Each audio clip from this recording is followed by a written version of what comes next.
Bonjour, je suis professeur Bendoula Khalt, professeur de sciences physiques au lycée pilote Bourguiba de Tunis. Alors aujourd'hui, je vais vous présenter donc un cours de physique sous la direction de Monsieur l'inspecteur général, Monsieur Fawzi Hamami. Alors ce cours porte sur l'évolution de l'intensité I du courant électrique dans un circuit qui contient une bobine, un résistor et puis un générateur de tension idéal. Alors, le titre de la leçon, c'est « Réponse d'un dipôle RL à un échelon de tension ». Alors, pour mener à bien cette étude, nous allons donc suivre un certain nombre d'étapes.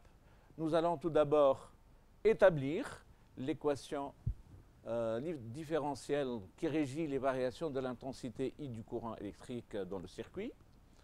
Nous allons ensuite résoudre cette équation différentielle et nous allons déterminer l'expression de l'intensité I du courant électrique en fonction du temps. Ensuite, on va déterminer l'expression de R de T par application tout simplement de la loi d'Ohm. Et puis, on déterminera l'expression de la tension UB aux bornes de la bobine. On passera ensuite à la visualisation de la tension aux bornes de la bobine pour vérifier un certain nombre de concepts. Et puis, nous allons déterminer à partir de là la constante de temps du dipôle RL, à l'image un peu de ce qu'on a vu avec le dipôle RC. Nous allons ici définir pour ce circuit une constante de temps. Et nous allons dégager à la fin la signification physique de cette constante de temps. Donc, et puis, on fera une petite application. Voilà. Alors, donc, nous allons avoir besoin du dispositif expérimental qui est le suivant. Donc, on a ici un générateur de tension idéal, un rhéostat qui va prendre, donc qui va jouer le rôle du résistor, de résistance variable, et puis un interrupteur et la bobine d'inductance L. Comme cette bobine, ce n'est autre que l'enroulement d'un fil conducteur autour d'un cylindre. Donc c'est une bobine qui contient un fil extrêmement lent, donc elle va avoir automatiquement une petite résistance interne, petit r, de l'ordre à peu près de 10 ohms.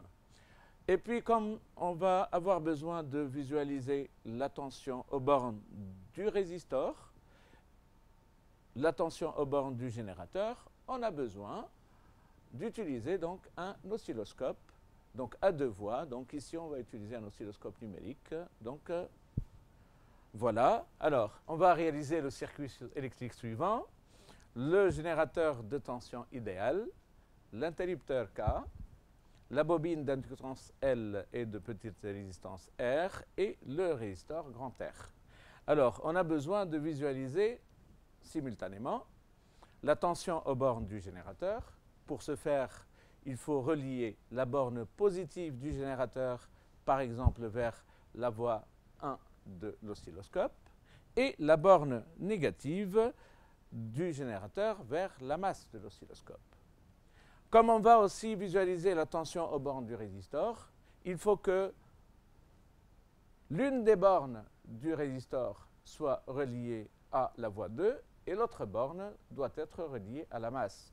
Pour cette raison qu'il faut placer le générateur et le résistor du même côté et ces deux dipôles doivent avoir tous les deux la masse en borne commune. Ainsi donc, si on fait ça, donc la borne positive du résistor sera reliée à la voie 2 de l'oscilloscope et l'autre borne, qui constitue la borne négative du résistor, sera reliée à la masse. Alors, on va quand même visualiser donc, les branchements donc, dans ce qui suit. Alors, avant de passer par les branchements, je rappelle que les caractéristiques des différents éléments du circuit sont les suivants. Donc, on a le générateur de tension idéal, il a une force électromotrice constante et égale à E égale à 5 volts. Le résistor de résistance grand R égale à 40 ohms. La bobine, elle va avoir une inductance L égale à 1 Henry et de résistance petit r est égale à 10 ohms. On passe maintenant au branchement à l'oscilloscope. Donc ça, c'est notre dispositif, l'oscilloscope numérique, placé en haut à gauche ici, le générateur de tension idéale, la bobine, et puis le rhéostat. Alors, donc, on relie la borne positive du générateur vers l'une des bornes de la bobine. Ensuite, on relie l'autre borne de la bobine à l'une des bornes du résistor. Ensuite, on relie l'autre borne du résistor à la borne négative du générateur. Comme on a besoin de visualiser la tension aux bornes du générateur, on relie sa borne positive par la voie 1 de l'oscilloscope. Et, bien sûr, on reliera la borne négative du générateur à la masse de l'oscilloscope. Et comme on a dit tout à l'heure, on va relier la borne positive du résistor avec la voie 2 de l'oscilloscope. Alors, si les branchements sont faits correctement, on va avoir sur l'écran de l'oscilloscope la tension, voir apparaître la tension aux bornes du générateur et la tension aux bornes donc du résistor. Alors, on voit ici que sur cet écran apparaître la tension en rouge qui représente ici la tension aux bornes du générateur. On avait dit tout à l'heure que c'était un générateur de tension idéal qui avait une tension constante égale à E. Donc on voit très bien ici qu'au cours du temps, E demeure constante. Alors, en ce qui concerne la tension aux bornes du résistor, on voit ici que la tension initialement nulle, elle a augmenté progressivement au cours du temps jusqu'à atteindre une valeur constante de l'ordre de 4 volts. Alors, sur cette courbe, on voit que UR de T est en train d'augmenter. De même, pour I de T, on sait très bien que d'après la loi d'Ohm, UR égale à R fois I. Comme R est une grandeur positive, R et elle est constante, donc UR et I vont avoir la même allure. UR de T, donc ici, est une courbe croissante. Il en est de même de I de T et toutes les deux, elles vont avoir la même allure. À l'instant T égale à 0, UR de 0 égale à 0, donc I de 0 va être nul pareil. Alors, UR de T augmente entre l'instant T égale à 0 et 0,1 seconde. De 0 jusqu'à cette valeur 4 volts. Donc, l'intensité I du courant électrique va augmenter à son tour depuis la valeur 0 jusqu'à la valeur I est égale à UR, c'est-à-dire 4 volts sur, je rappelle que tout à l'heure, la résistance du résistor valait 40 ohms, donc 4 sur 40 ohms, ce qui revient à une valeur de l'intensité I du courant électrique de l'ordre de 0,1 ampère. Alors, ça s'est déroulé sur cet intervalle de temps entre 0 et 0,1 seconde.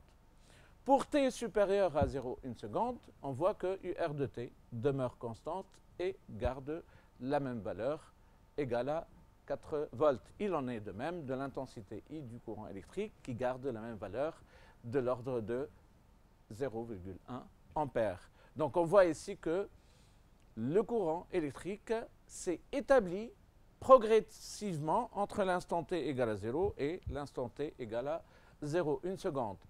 Pour t supérieur ou égal à 0,1 seconde, l'intensité I du courant électrique demeure constante. Alors, donc,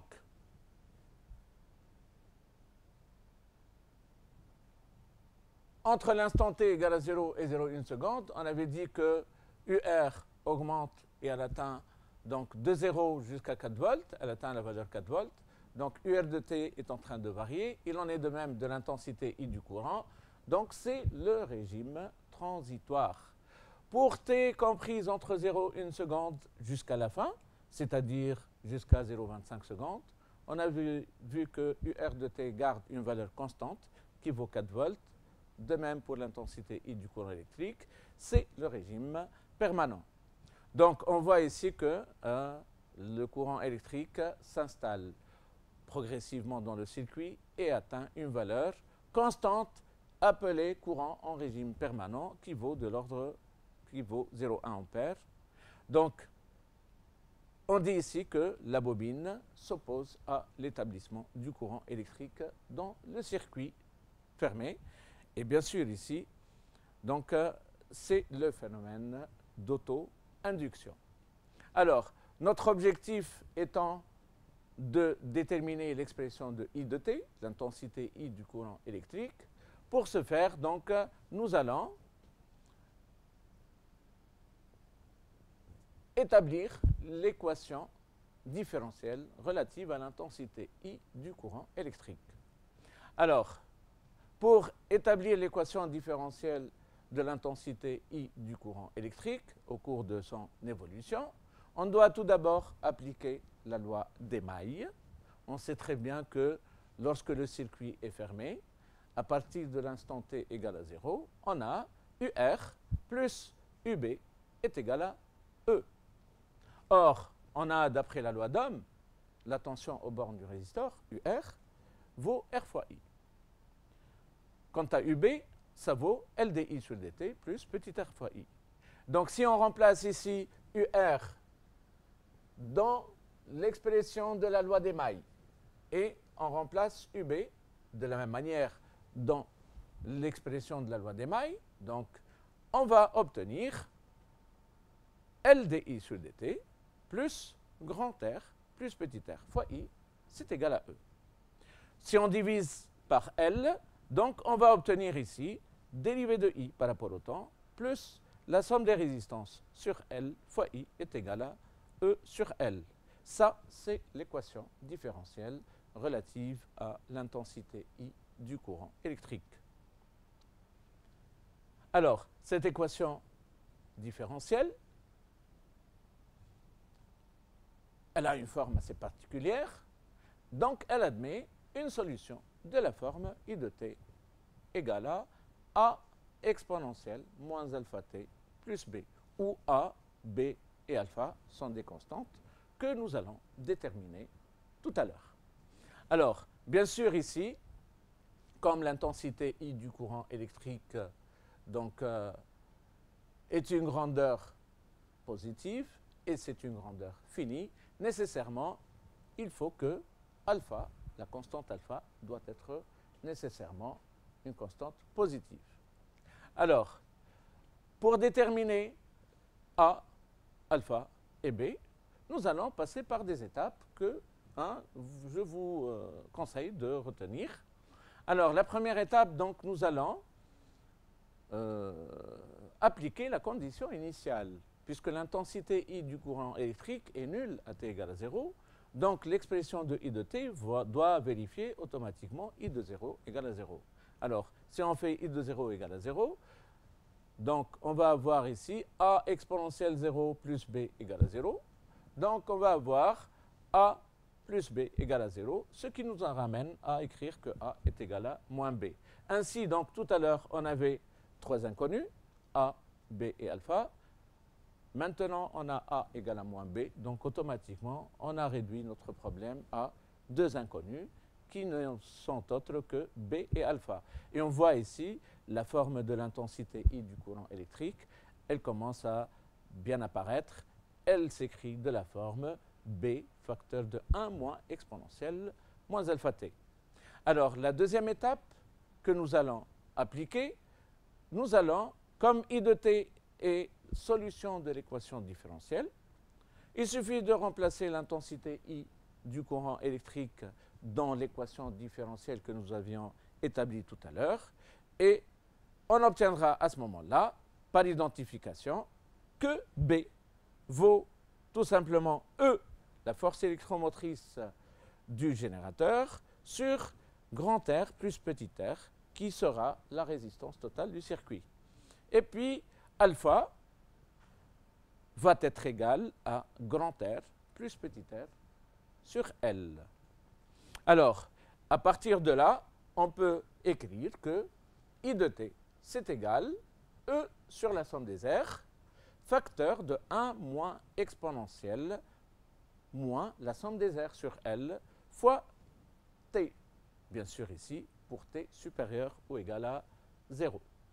Alors, pour simplifier cette expression, on pose tau, la constante de temps du dipolaire L, comme étant égale L sur la somme des R. C'est l'inverse de la constante alpha qu'on a déterminée tout à l'heure. Alors, L sera exprimée en Henry. Grand R plus petit r, désormais, on l'appellera la résistance totale du circuit, sera exprimée en ohm, et puis tau sera exprimé en secondes. Ce qui va nous simplifier un peu notre écriture de tout à l'heure. Pour I de t, elle s'écrira désormais de la forme IP, IP étant l'intensité I du courant électrique en régime permanent, qui vaut E sur la somme des R, facteur de 1 moins exponentielle moins t sur tau. Et donc, de fil à aiguille, ça va nous permettre ici d'exprimer UR de t d'après la loi d'Ohm. UR de t est égal à grand R fois l'intensité I du courant électrique, qui va être égal à grand R fois E sur la somme des résistances, facteur de 1 moins exponentielle moins t sur tau, qui n'est autre que grand R fois l'intensité IP en régime permanent, qu'on appellera la tension aux bornes du résistor en régime permanent, facteur de 1 moins exponentielle moins t sur tau. Alors, si on applique maintenant la loi d'Emaille, on a, qui est valable pour t supérieur ou égal à 0, on a UR plus UB est égal à E, d'où UB s'écrira donc E moins UR. Bien sûr, ici, il suffit de remplacer UR dans cette équation et on va obtenir UB de t égale à petit r fois E sur la somme des résistances plus grand R fois E sur la somme des résistances fois exponentielle moins t sur tau. Ainsi donc, notre expression de UB de t va se simplifier et s'écrira donc UB de t égale à petit r IP plus grand R IP exponentielle moins t sur tau. Alors, à partir de ces solutions, dressons le tableau de valeur de l'intensité I de t pour différentes valeurs de t multiples de tau. Alors, on avait établi tout à l'heure que l'intensité I du courant électrique était égale à IP, facteur de 1 moins exponentielle moins t sur tau. Alors, si on remplace ici t par 0, donc dans cette expression, on va avoir I de 0 égale IP, facteur de 1 moins exponentielle moins 1, exponentielle 0, donc 1 moins 1, ça fait 0, donc on va avoir un courant initial est égal à 0. Alors, à l'instant t égale à tau, I de tau va être égal à IP, facteur de 1 moins exponentielle moins 1. Donc, à la calculatrice, on peut facilement voir que 1 moins exponentielle moins 1 n'est autre que 0,63, d'où l'intensité I du courant électrique, c'est égal à 0,63 fois IP. On va s'arrêter ici juste le temps de bien voir ici. Comme IP, c'est la valeur maximale de l'intensité I du courant électrique, on voit ici, à la date t égale à tau, l'intensité I du courant électrique a atteint une valeur de l'ordre de 63% de la valeur maximale. Donc, à la date t égale à tau, l'intensité I du courant s'établit à 63% de sa valeur maximale, c'est-à-dire de la valeur de IP. Ça nous rappelle un peu ce qu'on a vu avec le dipolaire C. Alors, à l'instant t égale à 2 tau, I de t, ça va être égal à IP, facteur de 1 moins exponentielle moins 2. Alors, 1 moins exponentielle moins 2, toujours à la calculette, on peut voir que 1 moins exponentielle moins 2, ça vaut 0,86. Donc, I de 2 tau, c'est égal à 0,86 IP. Donc, à la date t égale à 2 tau, au bout d'un temps égal à 2 tau, le courant s'établit à 86% de sa valeur maximale.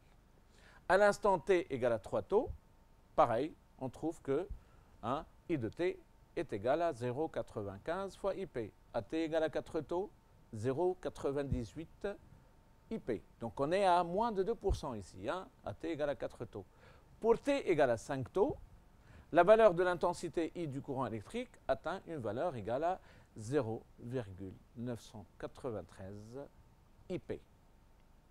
À t égale à 6 taux, ça atteint une valeur de l'ordre de 0,997 IP.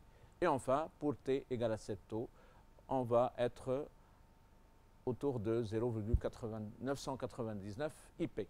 Mais comme nous, on n'a pas besoin d'autant de précision, d'accord, un physicien peut facilement s'arrêter à ce niveau. On a établi l'intensité du courant électrique à moins de 1%, d'accord, à moins de 1% de sa valeur maximale. C'est largement suffisant pour dire que le courant s'est établi totalement et qu'on a atteint le régime permanent au bout d'une durée égale à 5 taux.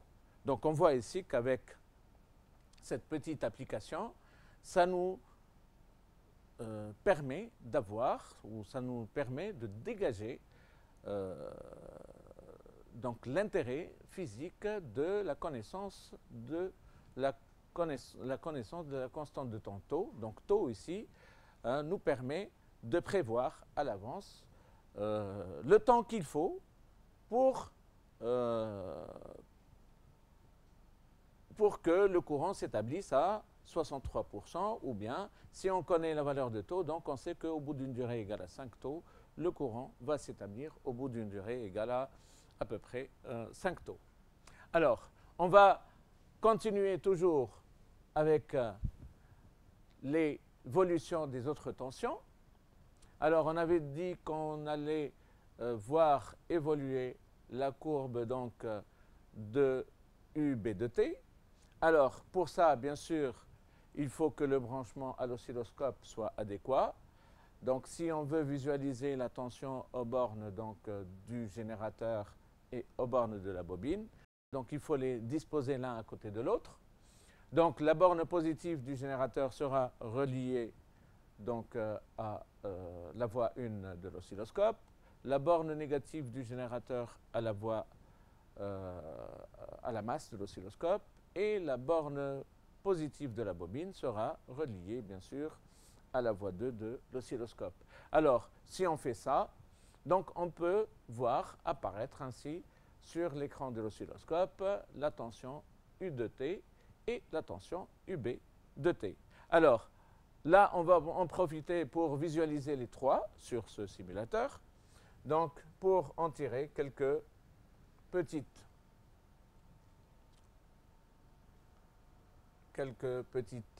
conclusions.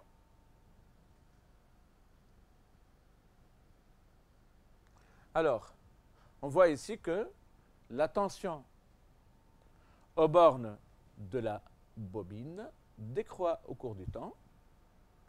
Elle débute à t égale à 0 depuis la valeur 5 volts, et puis ça diminue progressivement jusqu'à atteindre la valeur UB en régime permanent égale à 1 volt. On voit ici que, aussi bien pour la tension UR de t et la tension UB de t, ces deux tensions atteignent le régime permanent en même temps, c'est-à-dire à partir de l'instant t égale à 0,1 seconde. Et lorsque UR est égal à 4 volts, UB en régime permanent, ça vaut 1 volt. Bien sûr, ici, on voit que la loi d'Émaille est donc vérifiée à tout moment, aussi bien à l'instant t égale à 0, on a UR de 0, ça vaut 0, UB de 0, c'est égal à 5 volts. Et donc, si on fait la somme, UR de 0 plus UB de 0, donc ça fait 0 plus 5, ça fait 5 volts, qui n'est autre que E, la tension aux bornes du générateur. Alors, on voit ici qu'il y a, quelque part ici, un instant assez particulier où les deux courbes de UR de t et UB de t se coupent. Et en ce point particulier, tout simplement, on va avoir UR est égal à UB, qui vaudra bien sûr ici comme UR égale à UB, et on a tout le temps UR plus UB égale à E. Donc en ce point, on aura UR est égal à UB est égal à E sur 2, c'est-à-dire de l'ordre de 2,5 volts.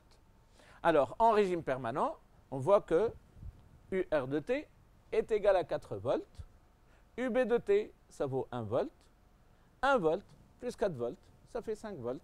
Donc, la loi des mailles, elle est tout le temps vérifiée, aussi bien à t égale à 0, à un instant t particulier où les deux tensions sont égales, ou bien même en régime permanent. Donc, la loi des mailles est tout le temps vraie, quel que soit t supérieur ou égal à 0. Alors, on avait dit donc tout à l'heure qu'on allait déterminer la constante de temps tau du dipôle RL. Alors, à l'image de ce que l'on a fait avec le dipôle RC, vous vous rappelez très bien, pour déterminer la constante de temps tau, on avait tracé la tangente à l'instant t égale à 0 à la courbe de UC de t. Et donc, ça nous a permis, à ce moment-là, donc avec le condensateur, de déterminer la constante de temps tau. Alors, de la même manière, à peu près, on va utiliser la même technique ici. Alors, pour déterminer la constante de temps tau du dipôle RL, il suffit de tracer la tangente. Donc, à l'instant t égale à 0, à la courbe donc de U, à la courbe donc de UR de t.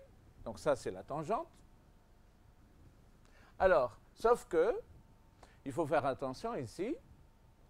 Donc, la tangente à la courbe AT égale à 0 et l'asymptote horizontale à UR de t, c'est-à-dire la droite d'équation U est égale à UR permanent, c'est-à-dire cette droite exactement, cette droite et cette tangente, le point d'intersection va avoir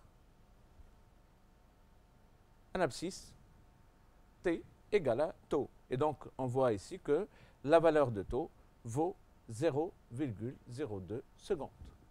Alors, de la même manière, on peut tracer la tangente à t égale à 0 à la courbe de UB de t. Et de la même manière, le point d'intersection de cette tangente avec l'asymptote horizontale à la courbe de UB de t. Bien sûr, UB permanent est égal à 1 volt.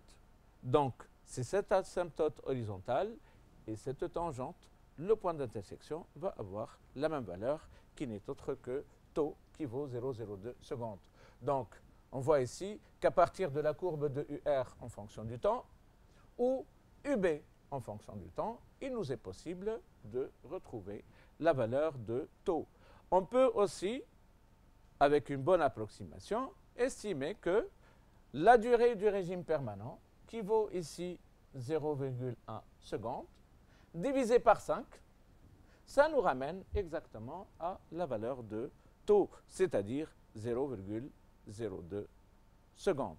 Donc on voit ici, à partir de ces deux courbes, on a la possibilité de déterminer donc UR de t, de tau, donc à partir de UR de t ou bien à partir de UB de t. Alors, on voit ici qu'au cours du temps, le courant s'installe, UR va augmenter, par contre UB va diminuer et c'est tout à fait normal puisque UR plus UB est égal à une constante égale à E. Alors, on va passer maintenant aux